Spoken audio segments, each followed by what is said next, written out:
Picture this. You check into a hotel after a long day, exhausted, hoping for nothing more than a decent room and a moment of peace. Instead, the man behind the reception desk eyes you like a suspect, treats your luggage like a potential threat, and somehow makes you feel that your very presence is a personal inconvenience to him. For most people, this would be a nightmare worth forgetting. For John Cleese, it was the beginning of everything. It was 1970. The Monty Python team had rolled into the sleepy seaside town of Torquay to shoot Flying Circus, and they needed somewhere to stay.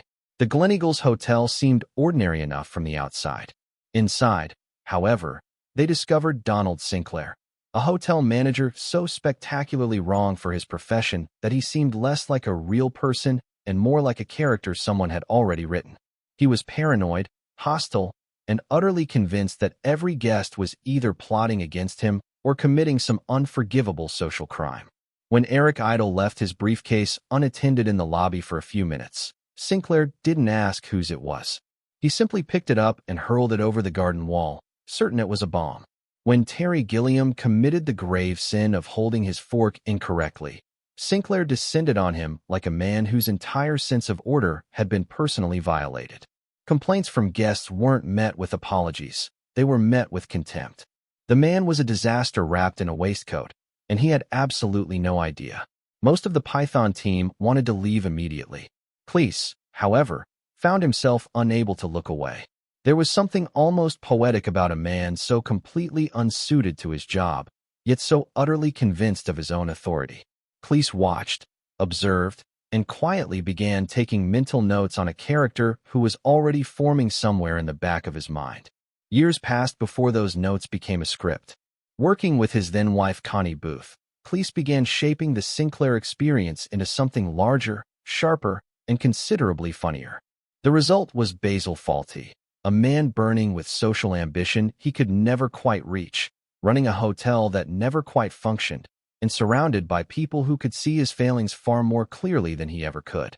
Fawlty Towers arrived on BBC screens in 1975, and from the very first episode, it was unlike anything else on television. What separated the show from ordinary sitcoms was the complexity hiding beneath the slapstick. Basil wasn't simply a rude man doing rude things for laughs. He was a deeply insecure person who had constructed an elaborate fantasy about who he was and what his hotel represented, and every episode was essentially the universe dismantling that fantasy piece by piece. He wanted refinement. He got chaos. He wanted admiration. He got humiliation. He wanted control.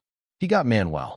Speaking of Manuel, Andrew Sachs brought the eternally confused Spanish waiter to life with a physical commitment that went well beyond the call of duty.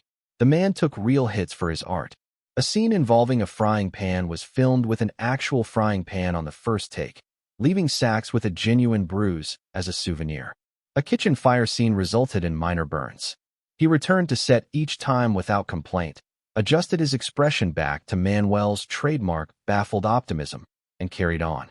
That kind of dedication doesn't show up in the script, but you feel it in every scene. Prunella Scales as Sybil Fawlty was equally extraordinary. Where Basil was all noise and fury, Sybil was precision, a woman who could shatter her husband's self-image with a single syllable and never once break a sweat doing it. The contrast between them was the engine of the show's comedy. Connie Booth, meanwhile, grounded everything as Polly, the sharp and sensible maid who often appeared to be the only functioning adult in the entire building. The behind-the-scenes reality was more complicated than the comedy suggested. By the time the second series entered production in 1978, Cleese and Booth had already separated. Their marriage had quietly ended, but their creative partnership had not. They sat down together, divorced and professional, and wrote some of the show's most beloved episodes. Whatever personal pain existed between them stayed firmly outside the rehearsal room. On screen, Basil and Polly bickered and schemed as naturally as ever. Off-screen, two people who had once been in love were finishing what they had started together and doing it beautifully. The BBC, for its part, came close to missing the whole thing. After the first 6 episodes aired, network executives were uncertain whether the show was worth continuing. It was only when reruns began pulling in devoted and growing audiences that a second series was finally commissioned. 12 episodes in total.